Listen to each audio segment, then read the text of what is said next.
It is time for another update to the Hinterlands of Khuresh fan project, Brood of the Naga Queens.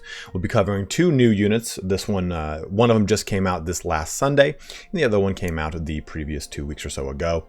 So we'll be talking about the Sbek Prowler and the Filed one. If this is your first time taking a look at our Hinterlands, well, not my Hinterlands, but the Hinterlands of Khuresh project, you can find links to the project, their world anvil, and their Reddit posts in the description, as well as all the illustrators and the authors of this work.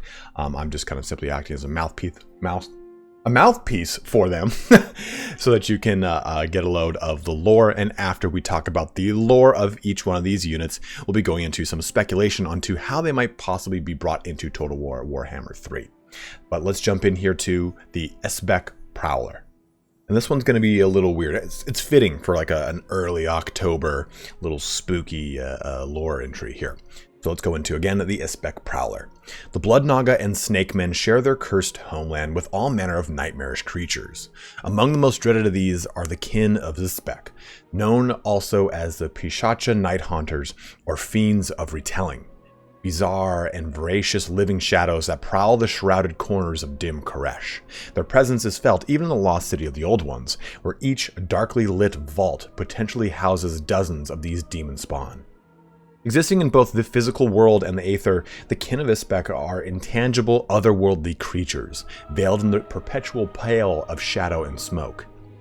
When seen clearly, however, they bear the unnerving form of crooked skeletal marionettes whose size can be manipulated at will, from as small as a halfling to as large as a troll. Their motions are twitchy and similarly marionette-like, with contorting limbs. They are prone to blending still into murals, tree carvings, or tapestries before suddenly launching into rapid, visceral action.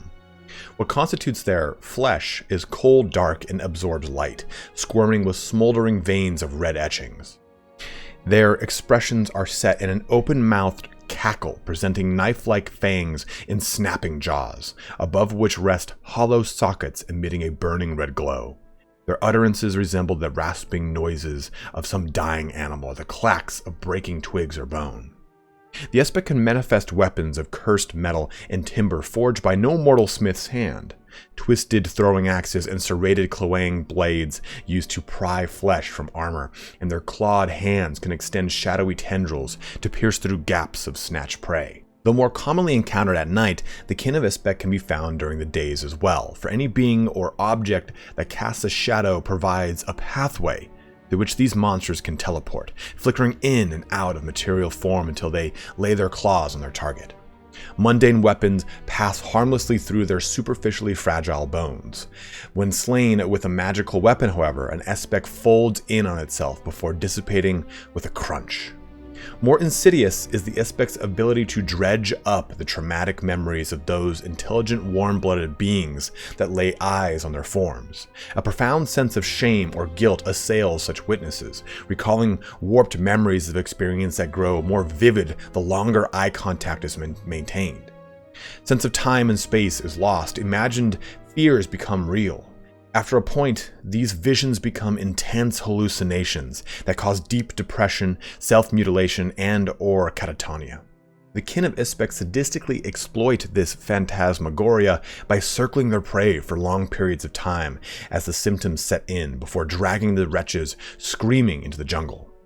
Having long found a way to communicate with these capering abominations, the Blood Naga Queens have attracted many of the kin of Sbek to fight alongside their armies as masterful ethereal infantry, invoked through the gruesome sacrifice of slaves or prisoners of war.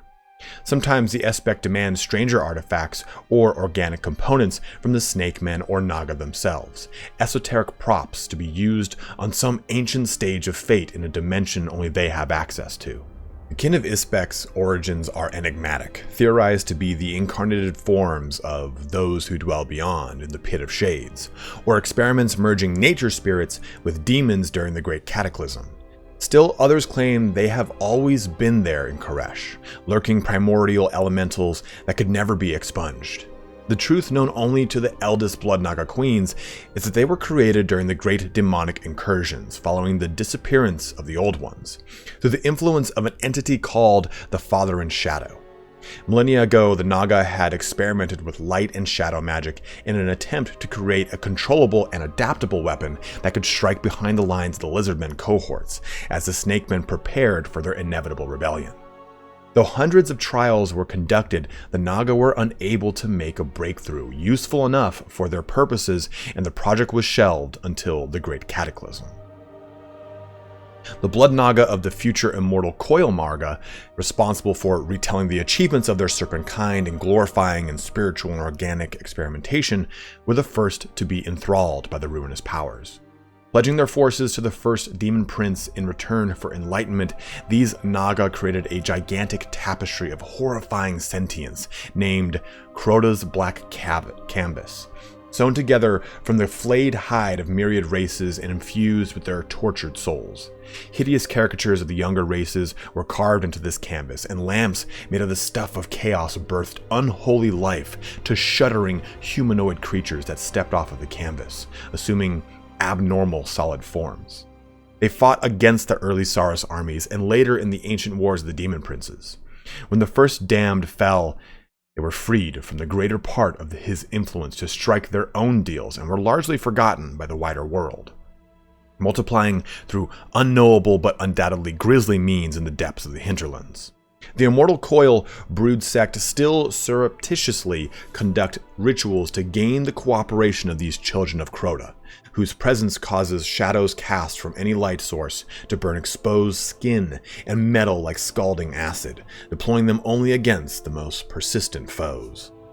And that's a pretty intense little bit of lore there, right? And we have an illustration here from Cobol Yu giving us a really cool little twisted Night Goblin fanatic style unit.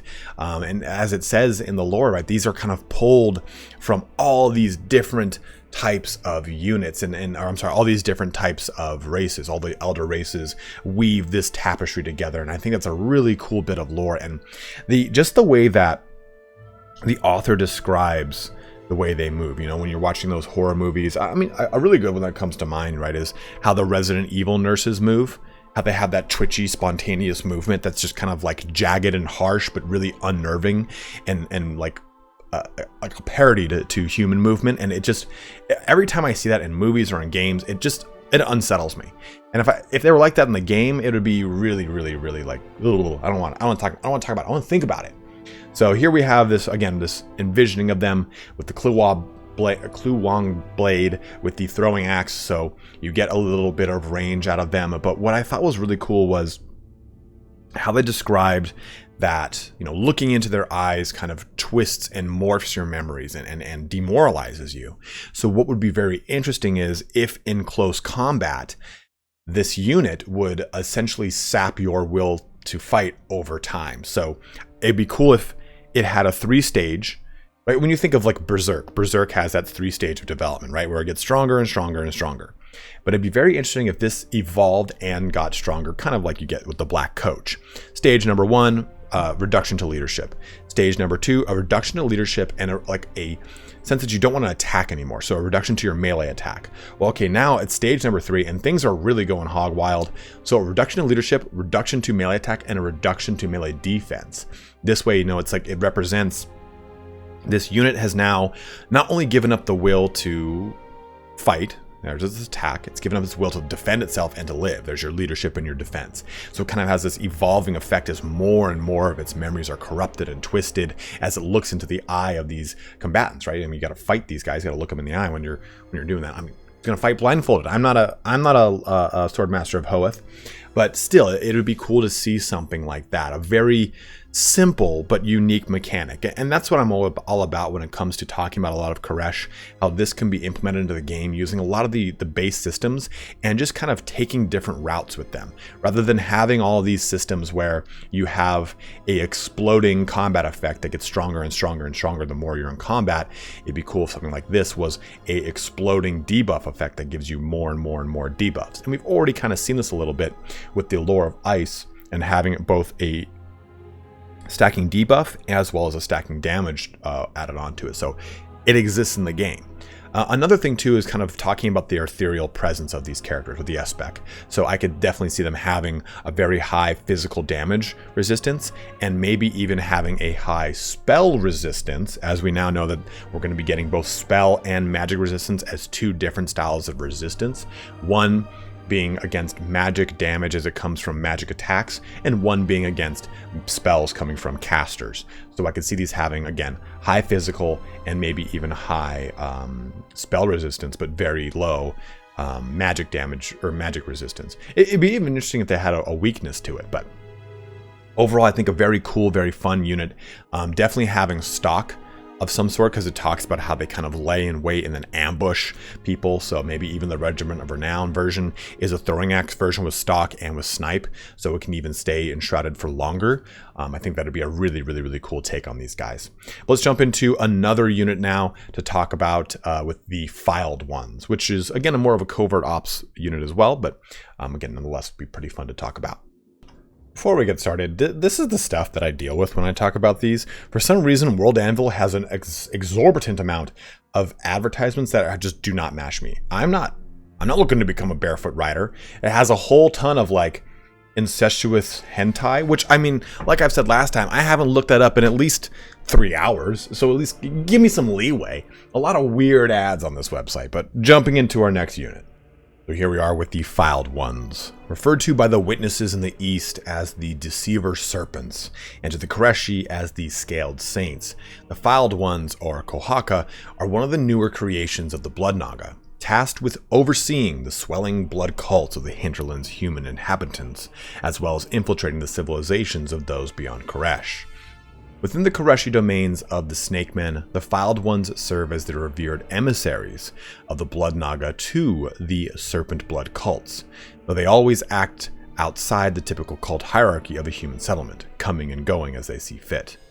They travel from human settlement to human settlement, preaching the glory of the serpents through word and deed, so that obeisance is maintained, officiating festivals, slaying rogue monsters, weeding out dissent, and inviting noteworthy individuals to the temple laboratories of the Naga, all the while looking for the next choice body to possess. Beyond Khuresh, the Filed Ones covertly work to undermine the realms of men, ogres, and elves. When necessary, they are called upon to assassinate key figures of authority, sow panic amongst the populace, and cripple city defenses from within.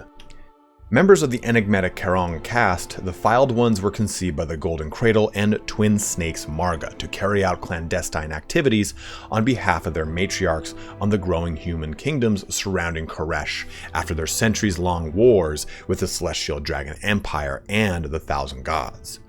The caste underwent extensive body modifications that allowed them to bore into the lobotomized bodies of men and other bipedal sentient creatures, devouring their victims from the inside out and inhabiting the hollowed out body with forbidden magics. While occupying the flesh puppet, the Filed Ones keeps it from rotting away with sorcery and controls it like a second skin, rendering them bipedal in the process. Once the first stable prototypes were created and their practicality demonstrated, the early Filed Ones were bred to produce further generations of infiltrators. The Filed One's success in sowing anxiety and distrust among the early kingdoms of In and the elven colonies of the Lost Isles of Elithis made them a sought-after commodity among the other brood sects of the Hinterlands. In the present era, hundreds of them are scattered throughout Cathay, Nippon, Ind, the Isles of Elithis, the Mountains of Morn, and the Hinterlands, operating in secret to prepare the way for their master's new stranglehold upon the world. From a distance, the physical appearance of a hidden Filed One does not garner too much suspicion.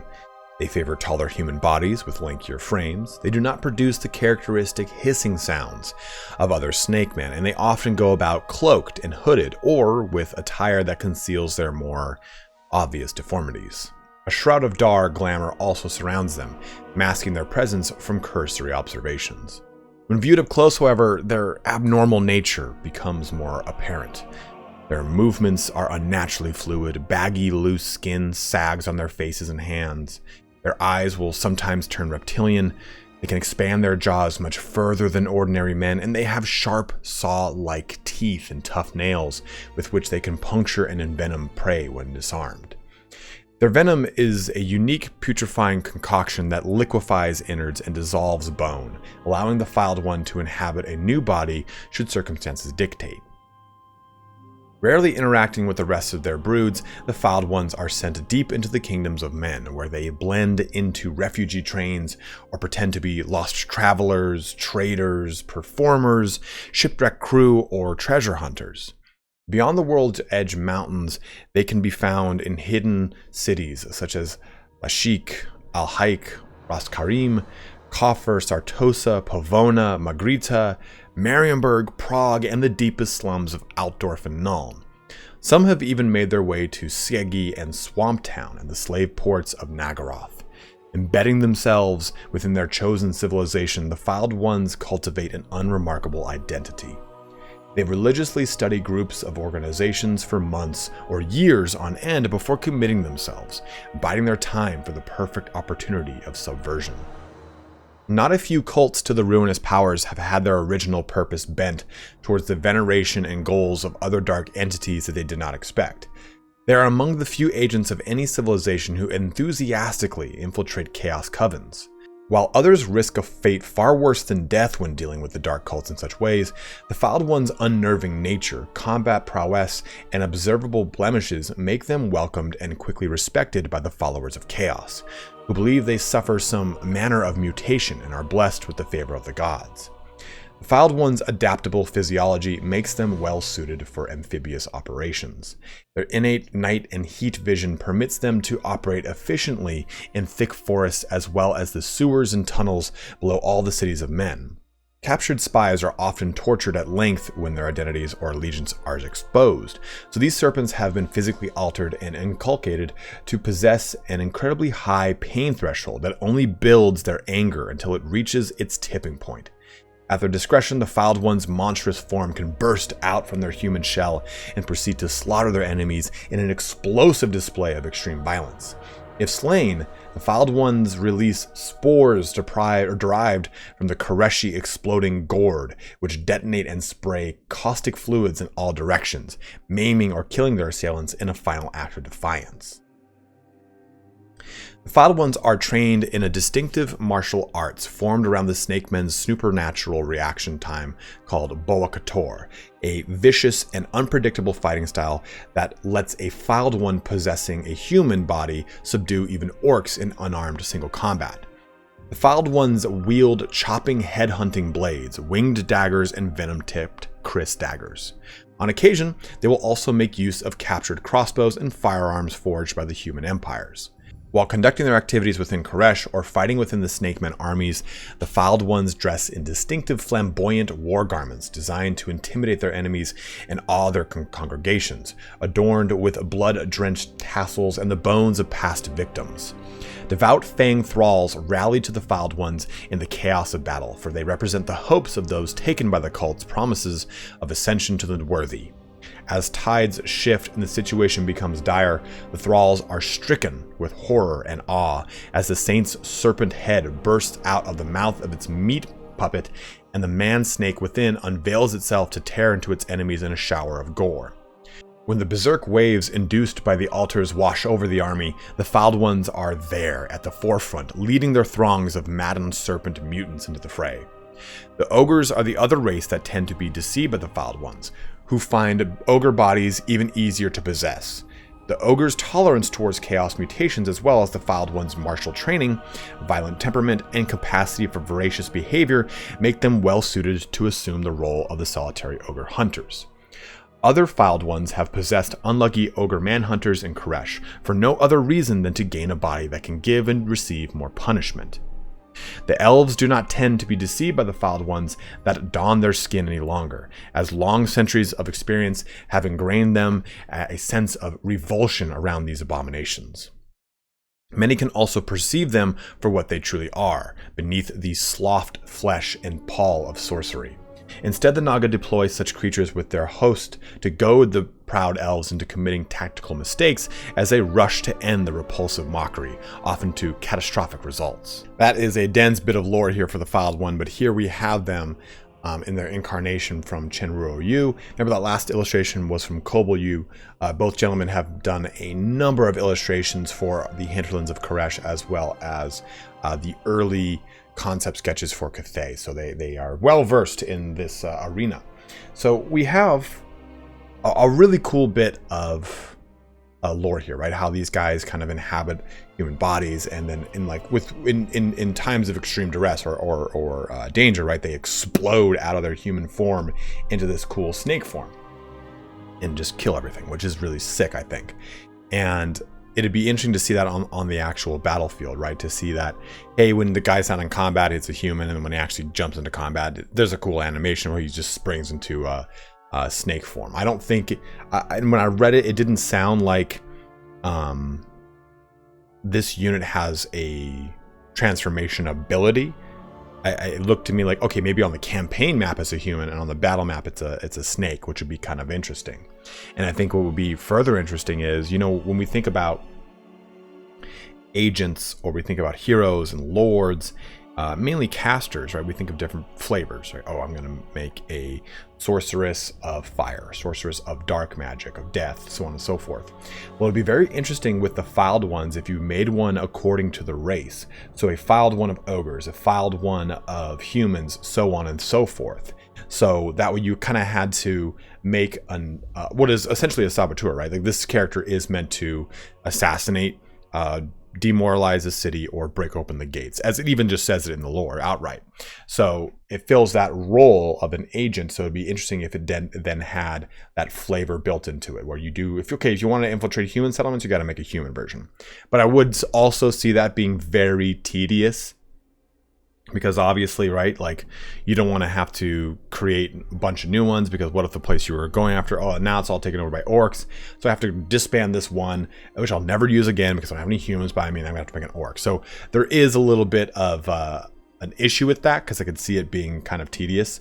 But at the same time, maybe if it's a skill instead, that could be kind of cool. Whatever it is, something that kind of makes it have a little bit more lore flavor to it. And I like these different variations, right? Like, oh, this guy's like definitely like a human cult of Ulrich.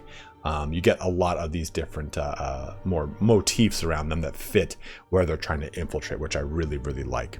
It's different than just like oh, here, I'm an assassin, he. Like, it actually has a little more gravitas to it. And I like that.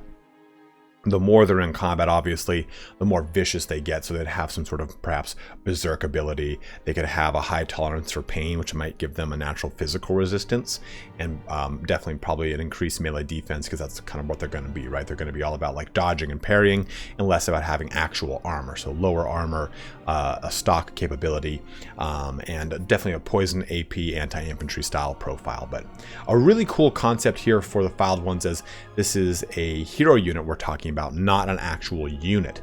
So a nice little different or deviation from some of the stuff we've talked about before. But there we go, guys. That is our 2 units of Khuresh to talk about. We'll be talking about another 2 as they kind of come out. Like I said, we just do them in the 2 unit pockets or sets, and you can find all the previous units linked at the end of this video and in the playlist for all the Khureshi lore coverage we've done so far. But as always, thank you so much for watching here today. Go ahead and let me know in the comment section below how you're feeling about this Khureshi fan project. Would you love to see it brought into the game as a official DLC, or would you like to see it brought into the game as an official, well, not an official mod, but as a mod? You get a lot of really cool liberties when it comes to mods to the game, but I think at the same time, though, you can kind of get a little overwhelmed. Like, personally, I don't like the Steel Faith mod or the Radius mod, because there's just too much. You've now given me too many options. It overwhelms me, and that's me and my small brain. But then there's the other side of that, is when you take a look at an official implementation into the game by Creative Assembly, you tend to lack a lot of things that you really wish were there. So it's like striking that middle ground, I think, is what I would hope hope a lot of you would want, right? Like, I want all of it, but not too much of it.